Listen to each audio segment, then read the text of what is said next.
Hey there, Transformers. Welcome to Work Transformed, the podcast that tackles the ever-evolving world of product development, project chaos, and everything in between. Each episode, we'll dive into the hottest trends, unpack the latest tools, and chat with inspiring guests who are leading the charge. So, buckle up, get ready to transform your work, and let's do this. It is another week and another episode of Transformation Catalyst with your host, Thomas Lenore and Jackie Bidner, and we are talking this week about one of my absolute favorite topics, and it is none other than powerful questions for folks who... No? Someone's very excited about the powerful questions. For folks who are not familiar, powerful questions are simply regular questions, but questions that are really meant to move conversations forward, to help people get unstuck, and honestly to provoke valuable conversation that helps to get to a good resolution. And so I think this is probably one of the most effective tools you can have in your tool belt, because honestly, it is not just a project management tool. It is not a change management tool. It is like a life tool. Like even in your relationships, like your romantic relationships or your friend relationships, even in like work settings and educational things, like there are so many applications of powerful questions. And I think so many people underutilize them. So that is what we're talking about today. This is such an exciting topic. I think we both share a lot of joy when we talk about powerful questions. The key word that stuck out to me in your description, Thomas, was that word provoke. Like, powerful questions provoke a response. It provokes a thought process, and it provokes you to think deeper, and it is amazing. Thomas, I actually now regret using the word provoke, because though I agree, but with the definition of the word provoke in the context here, the thing I think that I don't like about the word provoke has such a negative connotation. Sometimes it's like you're prodding the bear. And I think that is the opposite of a powerful question. Like, your goal is not like to prod the bear in an antagonistic way.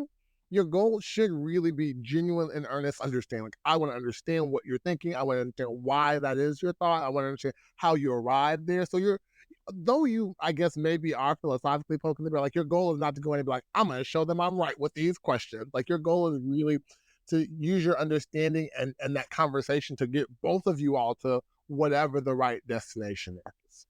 I think that's a fair call out. You don't want to, provoke in this sense is not to be used in an antagonistic, troublemaker type form. And I only point that out not to be like a semantics critic, but like, I have seen powerful questions used incorrectly and used to provoke. And I guess it'll bring me to like the first thing I'll talk about. What a powerful question is not. A powerful question is not a leading question. It is not a question that is meant to direct someone to a very specific point of view. For example, if you're in a meeting and you're talking about, here are different ways that we can roll out this new software, and someone's like, yeah, we could, do a big bang approach. An example of what is not a powerful question is to say, well, isn't that a recipe for disaster? Because you're trying to lead them to say either yes or no. And even the tone of that question feels very like direct. Accusatory Yeah, almost. it's like, oh, well, I'm going to either close off if I'm an introverted person and don't like conflict. So I'm going to be like, well, we don't have to do that. We can just move on. Or if I am an extroverted person with a very bold and aggressive personality, I'm going to say, actually, it does not. And I don't appreciate, and you're going to start this argument with the person. So, it is not a leading question. It is, the goal of it is really to be open-ended in nature, have them explain to you why they actually value that approach and that rollout strategy. The other thing it is not, and I am going to have to stop myself because I already can tell I'm getting excited and I'm not giving Jackie space. But the other thing I want to say really quickly is not a closing question. Powerful questions are never usually yes or no. They're never usually one or two word answers. Like, if you ask a question and the answer is just yes, you've closed the conversation. Once you said yes, there is nowhere to go from there. You may want to layer something on, but like the person themselves is no longer engaged. You want to ask a question that you can continue to build on and build on and build on. So the question should always ask people to expound, invite people to share, invite people to feel more comfortable, making you aware of what they're bringing in, the presuppositions that they have, the assumptions that they have, their experience, their knowledge, all these things. Like, your questions are only powerful in drawing out information that you can use. Would you say a fair statement would be that the goal of, or goals, one of the goals of asking a powerful question is to build an openness within the environment that you're in, whether it's one-on-one or with a group of people? Powerful questions intend to build openness, and therefore that's how you can remember they are open-ended questions if you're using powerful questions. Absolutely. And I think to yes, and that, not only do they bring openness, but they start to develop this layer of trust between the folks in the room, because in as much as you ask me the question, I give you an answer, I want to see that you're earnestly listening for my information and then using that to influence what you say or ultimately do. So if you say, tell me a little bit more about why you think a Big Bang approach may be beneficial. And I say, oh, because we don't have a lot of time, and therefore I think this will just help us get it done quickly. Then naturally I should use that information in some way and say, okay, are there other ways that we can get it done quickly? Or are there other methods you think that could yield that same result? Or I shouldn't just say, oh, well, thank you for that. I still don't think that's the right approach. You know what I mean? Then it's like, you asked me this question for what reason? Powerful questions come in layers, maybe. So the first powerful question is, why do you think that way? Big open-ended question. Second question that you came up with was, what are other ways that we can achieve that? Or what happens if we don't do it? Or things like that. So Yes. Powerful questions build powerful questions, builds layers of trust. I have a question about powerful questions before we dive into the powerful questions. So we talked about powerful questions not being antagonistic and not being accusations, right? They should come from a place, honestly, from a place of neutrality. However, my question is, which may or may not be a leading question, which is probably not a powerful question, but can asking a powerful question feel uncomfortable or feel like you're challenging, right? Whatever's happening in the current. Absolutely. I guess the point I'm trying to make is that a powerful question doesn't have to be soft. It can be No. a very direct, very tough question. And I think the other thing is, sometimes we expect every powerful question to be neutral.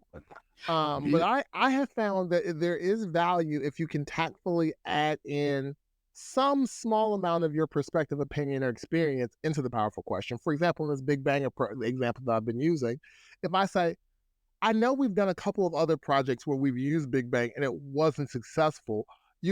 What do you think is going to be different in this project that may actually help this to be more successful? If you just say, what do you think is going to make this successful? They may just give you some generic answer. And so, in layering in this, like, we've done it before, and I'm not saying we can't do it, but like it has not been successful in the past. What is going to be different in this case? You can add some perspective in a way that's respectful, but also a little bit controversial. And again, your goal is not to be antagonistic. Don't say, you always say that we always do it and it doesn't work. Why is it going to work this time? Like, that's antagonistic. That's not giving facts and like asking for, what's going to be different. That's like you saying you are stupid and you always say that and I don't want you to do that. And that, it's a different tone. So like, I agree with you, Jackie.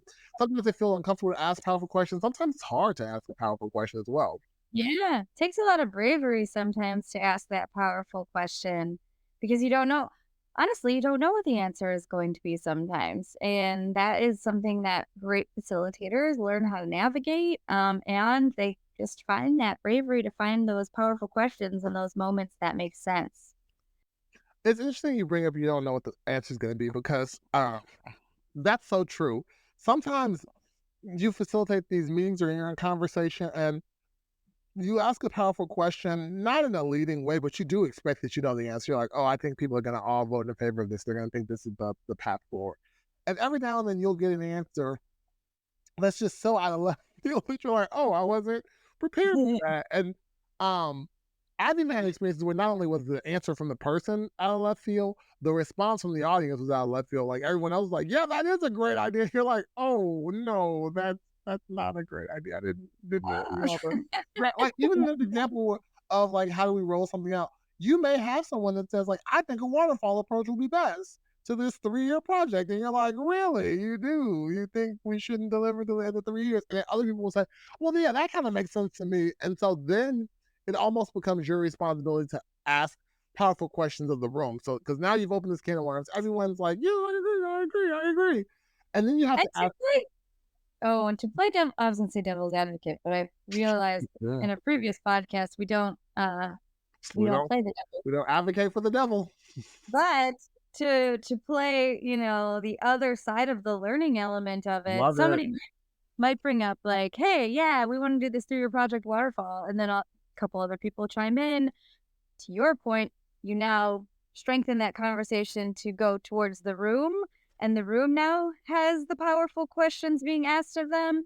And you may not ultimately choose to do this waterfall approach, but you may choose to find an element in there to do maybe a toll gate or a checkpoint, because maybe what happened in the past is blah, blah, blah, blah, blah, right? And so you might not want to, encourage the entire group to be like, sure, let's build this out as a big waterfall project. But there is something insightful in there. And I think that's the key with the powerful question asking is find out what that insightful piece of information is that is going to actually help you drive that progress. But that also goes back to your comment about bravery and courageousness, because especially at more junior parts of my career, I could see myself kind of acquiescing. Hey, big word. Acquiescing to the desires of the group. Because if I'm in a meeting, I'm, 2 years into my career, everyone's like, waterfall it is, then I'm not going to be the person who's like, no, I don't think that's great. I think we should try to deliver this more iteratively. And so you have to, once you start asking the questions and leading the conversation, you have to be willing to go into territories that are uncomfortable, because that's where powerful questions take you. They wouldn't be powerful if they took you to very comfortable, very serene place, because you could just ask a regular question like, can we do this? And everyone will say yes. Then you don't need a powerful question because everyone's no agreement. Powerful questions come in when there is not a clear path forward, usually. And so in this example, even when we talk about, hey, are there other approaches? Sometimes you can even take a step back and say, all right, I think I might have gotten too far into the execution and I didn't ask some of the more fundamental questions. For example, are our stakeholders expecting to see anything within the first 6 months? Like, is there any expectation that already exists for our stakeholders? And if they say yes. So you just reframed the question to guide the conversation. Reframe it all right. You reframe the whole conversation. You're like, throw out what we talked about. Let's start over. But you'd be surprised. Like, sometimes they'll contradict themselves and they'll say, we got to do a waterfall. And they're like, no, but we, in the first 3 months, have to already roll out like half of the project. And then they're expecting to do like a few iterations and this. And you're like, oh, well, this is sounding more and more iterative and less waterfall as we talk about it. And so sometimes, and this is going to sound like a crazy statement, but sometimes the answers to the powerful questions are not the truth. So you have to know how to assess, are people just telling you what they think you want to hear? Are they telling you what is a popular opinion, or are they being truthful? And they're powerful questions to bring out too. Yeah, and I also think that reframe is really important, because that teaches us that it's okay to go back. If you get into this powerful question tangent that has led you down a path where now it's a little messier than it was when it started, you can go back. I want to reframe this. Let's go back to the original point. The question I asked was, can we do this? The question I would like to ask now is, what will block us from getting this done, right? Can we do this was not a powerful question. That was a closed-ended question. But maybe you go back and reframe your conversation to have a powerful question. And something that I wanted to just talk about briefly about powerful questions is something that I like to complement my powerful questions with. So Thomas, tell me if you ever did this or if this resonates with you. So powerful questions invoke a lot of thought. And sometimes we will be in a room with some folks that are listening solely to respond. They either love the thing or hate the thing. You know, you got some folks that don't actually think about that powerful question. They just want to respond. Have you ever done something where you ask a powerful question and then ask people to pause or ask a powerful question? Are you a mind reader? Like when you said that, I was like, oh, well then keep going. This is another option, but this is, I guess, the option. This is I what we am a mind reader. I will put that on my resume pronto. No, I incorporating a pause or asking people before you respond or want you to take a pause is a totally legit thing you can ask. Yep. And then when there is silence, this is a facilitator kind of like thing you learn. You got to be okay with that silence. And I used to not be, but now it's my favorite thing. I will sit and let people sit in discomfort as they think through what that thing is that's giving them these feelings and these thoughts so that they could come to a response to an answer to that powerful question to help drive those conversations even farther. I was listening to a podcast recently. Was it ours? It was not ours. It was someone else's podcast, and they were talking about how your first thought can sometimes be disingenuous, meaning that like when someone asks you a question, the first thing that comes to mind isn't always the best response. It's just your like brain's way of saying like, oh, we don't want this to be awkward, so like I'll just say something. And oftentimes, if you don't stop someone from talking, you just let them go into like a stream of consciousness, how they'll eventually get to like a better thing. They're like, actually, this is better. I think silence does the same thing, just without them spewing as many words. It's like, what do you think of this? But don't answer me yet. Give it a 30-second thought. And then like they're going to, in 6 seconds, try to speak because silence is awkward. It's like, well, can't do this. My brain wants me to start talking. And they're like, well, actually, and I'm like, no. I truly want us to think about this for 30 seconds because I think there's some nuances here. And I want to make sure that we've really thought through everything. So let's take another 20 seconds and sit and think. There is something just powerful about that like finite time limit you've given. You go back to that. And that is like something they teach even children when they have to wait their turn or they have to wait for whatever. At my son's school, they'll give them a visual stand timer. Hey, it's going to be lunchtime when this timer runs out. And it's just children's psychological safety and adults' psychological safety. There's these parallels that can help us with these conversations. I have gone a little off the rails and coming back to powerful questions. But I think it all goes together because at the end of the day, the powerful questions are in service of helping to get to an outcome and not just any outcome, like helping to get to the most ideal outcome given the constraints of the research at our disposal. I do want to point out that there are different types of powerful questions, and I'm going to try. I don't know how else those will be, but there is a resource that I've used before. I wish I could take credit for building it, but I cannot. But there's a resource to a list of powerful questions that was published by bear with me, I'm opening it up in real time. Diversity Dimensions Consulting. Shout out to anyone who works there. I don't even know who they are, but they had this PDF that I found online years ago and I still use to this day, and so I will shamelessly link to it. But what I will say is there are different types of powerful questions based on what your goal is, like what you're trying to accomplish. And I think this chart is going to be helpful to folks, especially if you're not familiar with powerful questions. Because I have a feeling there's a certain group of people at home that are like, what? I mean, I get this concept, but like, what are examples of these questions? So I'll give you a few, just so you don't sit on pins and needles the rest of this podcast with me. So if you're opening a conversation, your goal is likely to orient people to what it is that you're trying to accomplish in the meeting or the session or the training.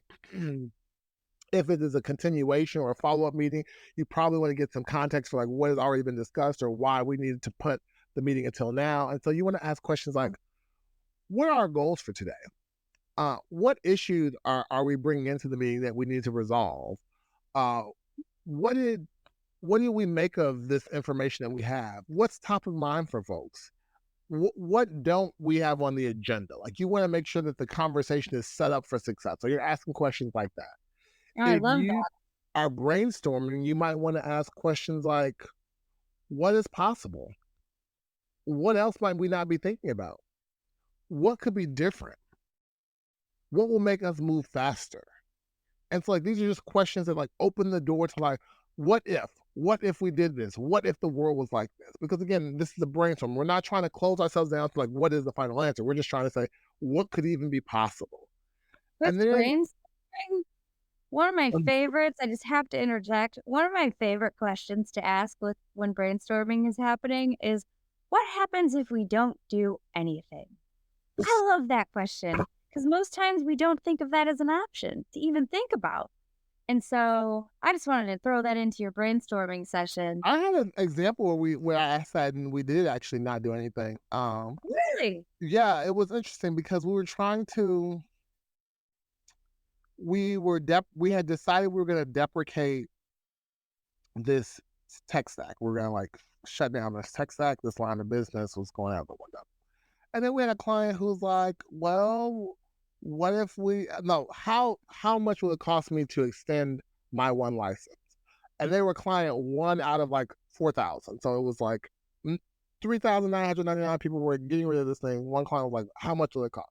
We are frantically estimating, and it's like an insurmountable job for one client because it was so expensive for us to maintain it. We had very few people who knew the back end. It was just a lot. But like the way we framed this in our mind originally was, how do we accommodate this client? And so I asked, like, what happens if we do nothing and we just tell them we can't?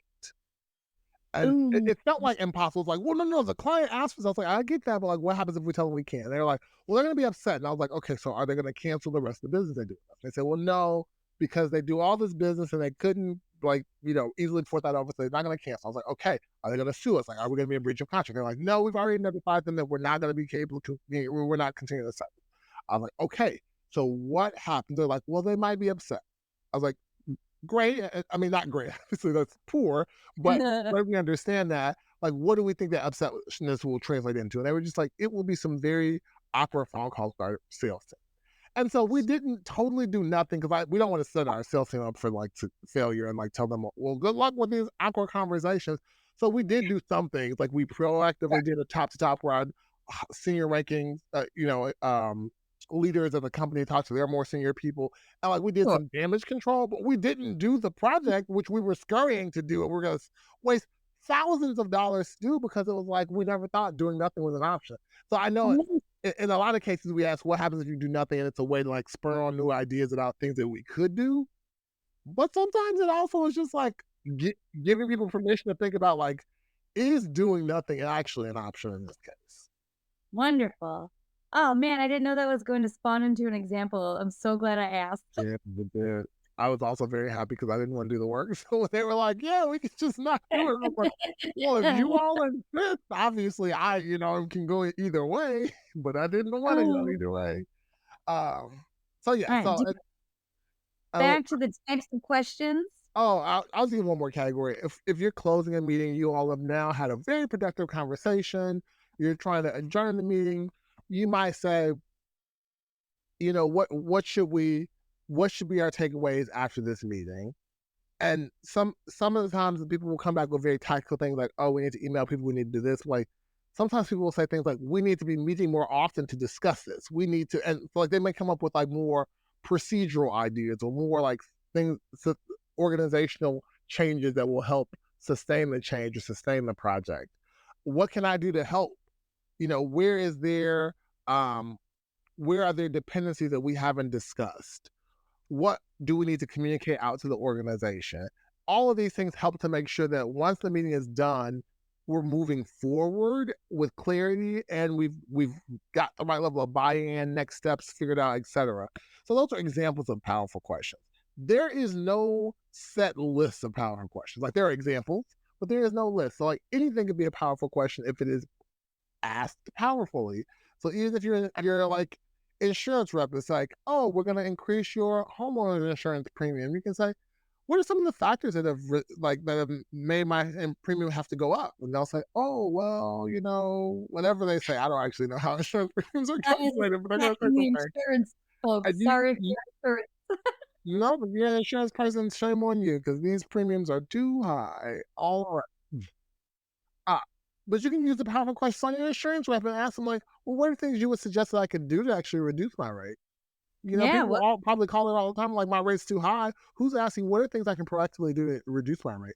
Are there other discounts I might qualify for? Are there discounts I don't currently qualify for, but I could next year if I, make a change? Maybe they say if you join AAA, you get a discount. Like AAA might cost, I don't know. I think it's like $60 or something a year. For $60, you might qualify for a $400 discount. You need to ask the powerful question to know what the answer to find the answer. I feel like I learned so much about insurance just now. I hope not, because I am not an insurance person. I don't know anything. Thomas, I have a question for you. Do you have a favorite powerful question? Mm, I guess I do. I didn't realize this, and it's very specific. What is your Every favorite powerful question? every one-on-one I've ever had with people who directly report to me or indirectly, but Wait, like who don't report to me, I'll wait. uh, Are our powerful question favorites the same? I don't know what's yours because I doubt it. No, okay, go ahead. No, now I know what's yours. No, I want to hear your story because I It's not a think they story. might It's the preface for what the question is. The question is, what can I do between now and the next time we meet to assist you or make you more successful? Oh, that's a great one. I try to ask people, hold me accountable, people who ever report to me, but I try to ask every single one on because I don't ever want anyone to say they were not set up for success or that there were things that they needed that we didn't touch on explicitly in the one-on-one and like I wasn't there to support them. So it's like, what do you need? And I make it very open to it. They might say, I need you to approve me to take a day off because I'm overwhelmed. Cool, done. What do you need? Like you might need training, you might need research, you might need me to come shadow you. Like, what do you need from me, or what do you need my assistance with to make you more successful between now and the next time we You ask? asked this you asked this a different way years ago that Oh, actually stuck out with me. No, I'm going to say it because people knew it when I asked them. They said, "You got that from Thomas," and I said, "Yes, I sure did." oh, But it's in the similar scope of the meetings and what you're trying to get out of it. But I believe you asked the question once, and I just could not think about it anymore because it was wonderful. Was what can I do this week to make your life 10% better at work? oh yeah, that was a way back variation. Way back variation of that, but I don't know. I loved it. I don't know if it was the like adding that like again these like numerical things added to it. Maybe it resonates in my brain a little bit better. I'm not sure, but that is a fabulous, powerful question, especially when you're doing one-on-ones and coaching and helping people take control of their career while supporting them along the way. Well, quick disclaimer for those product owners on the call, those scrum masters on the call, for those team leads, tech leads, and people managers, that any variation of that question is excellent to ask, even when you have people who are on a project team but don't report to you directly, because sometimes we feel like our role is so confined to this specific domain. And like I've asked that in a team setting where people will say something facetiously. They're like, "Could you write the code for me?" And I'm like, "No, that I can't do literally because I technically don't know how." But I was like, if you need me to test it once you write, like run some test cases, I am more than happy to do it. It's something that like I could do. And you'll be surprised, like every now and then, like even though they're being facetious, like something will come out that's like, oh, no, I could help with that actually. Or they'll be like, can you talk to my manager and give me a day off? And I'm like, I won't ask for you to specifically get a day off, but I will ask like, what can we do to recognize the team because you all been working so hard and are probably exhausted, and that might yield you a day off. But like asking that question, you never know what answer to get. That's true. Now, what is your favorite powerful question? My favorite powerful question, I feel like a lot of people know it, and I use it a lot. I use it a lot at work. I use it a lot at home. I use it all the time, but my favorite With your powerful insurance rep? what's that? You use it with your insurance rep? I'm gonna use it with my insurance right now. I love asking, "What else?" I love going through a whole agenda with teams, getting through most of our things, grabbing our action items, and right at the end, just saying, "What else?" Because 9 times out of 10, there was something somebody was thinking about that they didn't get to say, and now I've opened the door for them to say it. Or when I'm just speaking to my child and he is telling me story after story, I just say, "What else?" And he keeps going and going, and that's building his confidence. I use "what else" in meeting agendas when I don't know, like if I have half agenda ready and then there's more things, but I haven't had time to meet with people to talk about those things. And what else? Because what else to me, it's so simple. It's 2 words. And I use it all the time as my powerful question. That actually, it made me think of something in the vein of this what else. Sometimes we ask people, do you have any comments? Do you have any questions? Like we ask people that. And I think it comes off sometimes as overwhelming or just like, I don't know. People just will say, no, like, I don't have any questions. If you just take that the same goal of the question and rephrase it a little bit and say, what questions do you have? It almost forces them to have a question because it's like, oh, now they think I have a question, like I have to say something. Whereas like before there was no sense of responsibility. So it's like sometimes it's not the question you're asking, it may be the phrasing of the question that you're asking that takes away some of the power from it. So just think about how you just slightly rephrase things. Instead of saying, what questions do you have? I mean, instead of saying, do you have any questions? You say, what questions do you have? Instead of You you, should go ahead.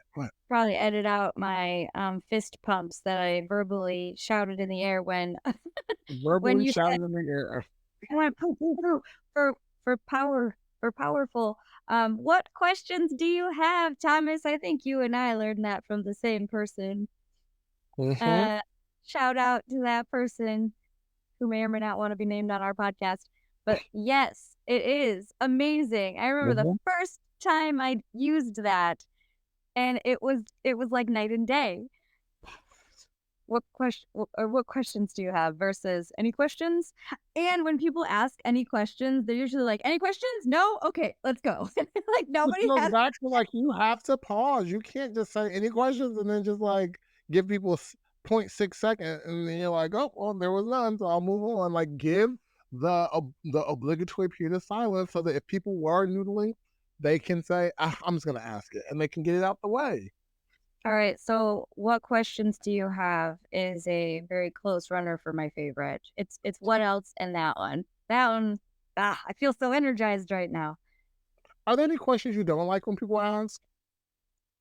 Powerfully or in general? Um, More so in general, because I'd imagine the goal of a powerful question is that it doesn't leave you feeling like I hate this person that asked me that. It should leave people feel like, I was nervous about that question, but I'm glad they asked that. Hmm. I don't like when people ask, um, I, actually, I said that and like 5 came into mind. I don't like when people ask, do you know what I mean? Do you know what I mean? Because oftentimes I don't know what they mean. Now I'm at a point in my career, I'm like, no, actually, I'm not following along. Can you explain that to me some more? Oh man, I Uh, feel guilty of asking that. I feel like well, that's a nervous question. That's like a it is a nervous tick, and I feel like you really gotta get more confident in what you're saying because if you explain it well, then they should just know what you mean, and you shouldn't have to verify with them. I also don't like when people try to do these like polls to get people on their side. To like, does anyone disagree with this? Because the Oh, way you're you phrasing that is as if everyone does agree, and there may be an outlier who disagrees, and therefore each person who does disagree, even if it's the majority of the people, they all feel like I must just be the outlier, so no one voices their opinion. I would say that those questions come from places where you don't have a lot of positive intent. There's an agenda there, Yeah. right? If you're going to ask a question and it's going to make half the room shut down because you don't want them to actually participate, maybe you have the wrong forum in general, right? That's a bigger problem to solve than the outcomes of that meeting. But that's a good point because people do that. How do you stand up to that if you're in a meeting and you're like witnessing it? It depends. I've handled a couple different ways personally. Like sometimes people will ask, like they will give a perspective into like, does anyone disagree? But they've like preempted the discussion and preempted like any kind of brainstorming or problem solving. So I'll just say, I think we're a little too early to land on a final decision. Like we haven't heard from other folks, and there may be some other information that we haven't considered. And so I just kind of like in the voting before people even like say it. And it's like, oh, I don't think we're ready for that. Like, let's move on. If we have like talked about it and then it just seems like the person's trying to move the conversation forward, it kind of will just depend on if I think it's the right decision or not, honestly. So I don't know. I don't know if there's a one shoe fits all. Well, or maybe you can just ask, like, are there other before we vote? Are there other perspectives that we haven't heard? Because I don't want this to seem like we are, all we're forcing ourselves into this decision that there are other dissenting opinions. I just almost like empowering people to feel like they can dissent. Yeah, depending on the forum, like if you have a space where there's like a lot of psychological safety with the group, like I would even maybe call people out and say, "Hey, wait, I know we're going to vote, but we haven't heard from Betty yet. And I know that she feels strongly about this topic. Betty, you want to share a few words?" And Betty may or may not say, "I love this idea," or she'll say, "I don't love this idea." Um, and then move on from there. But I guess if it's a room where there's not a ton of psychological safety, that's when you can kind of do what you had mentioned, which is like kind of force the room to have a pause and say who else in the room has something to contribute that hasn't spoken, right? Mhm. That's not a yes or no. That's a who has more things to say that didn't get to speak. And if everyone, I'm good, then you have to move on. I'll give a tip that I Yeah, would like to give our listeners if this is a good time. this is a great time for tips. I only have a few. The first one is try to ask one question at a time. We sometimes get in the habit of layering our questions. We'll say, are there other things we can do? And if so, what should our timeline be for that? And then who should we involve? And it's like, well, that's too many questions for me to answer. So I'm only going to answer a part of maybe two of those questions. I'm not going to answer one of them at all. And so it kind of diminishes the effect of the powerful questions. And the answer from the first question may necessitate different follow-up questions than the three that you gave. So just ask one question at a time if you can. And then once you get that answer, ask another question. And that way people have singular focus to answer that question that you ask. The other one is when you're new to powerful questions, they seem very intimidating and very difficult. So I am not ashamed to say, I used to walk around with them. Like I used to carry a notebook to all my meetings back in the day because that was like before tablets and iPads and stuff in vogue. And so like I had a notebook that I would write all my notes in. And in the back of it, I like photocopied this list of powerful questions I found on Google. Not the same one I'll link to in the podcast description, but similar. And I just had like printed out, like I reduced the photocopy size so it fit in the journal so you didn't see it. And I like taped it in there. And I actually just would look at the list of questions and figure out which one I thought was the most relevant to the meeting. Because I was like, I don't know how to make these questions. I just got to use this list. And I did. I did that for like a year or two until I felt confident in my ability to say, oh, I can think of a good question that will help me get, the right answer in this setting. So don't feel bad if you have to like in your cubicle have this list printed out or, just whatever. The goal is to practice, and the only way to practice is if you feel like you have the resources. So don't feel bad about that. I So, agree. I agree. I mean, your brain is very powerful, but you are not a search engine. And so until you get very familiar and comfortable, I love a little cheat sheet. Which question applies in this situation? You know what? I'm going to ask, what do you think about that? What do you think about that? Right? To help drive more conversation. I'm going to quickly do something. I'm going to just ask ChatGPT to list me some powerful questions and see if it works. great. If I While you're can. doing that, I have one last tip. It is the importance of the reframing. We talked about this already, but like if you ask a powerful question, even if it's from the master list, it's like, oh, this is a great question. And you ask it and kind of like falls flat and like no one responds.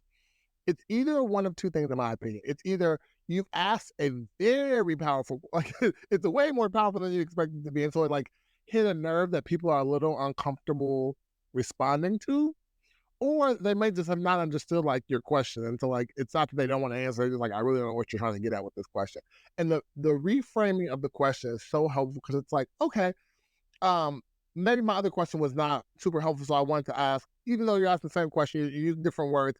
Instead of saying, what questions do you have? It's like, all right, what didn't we discuss?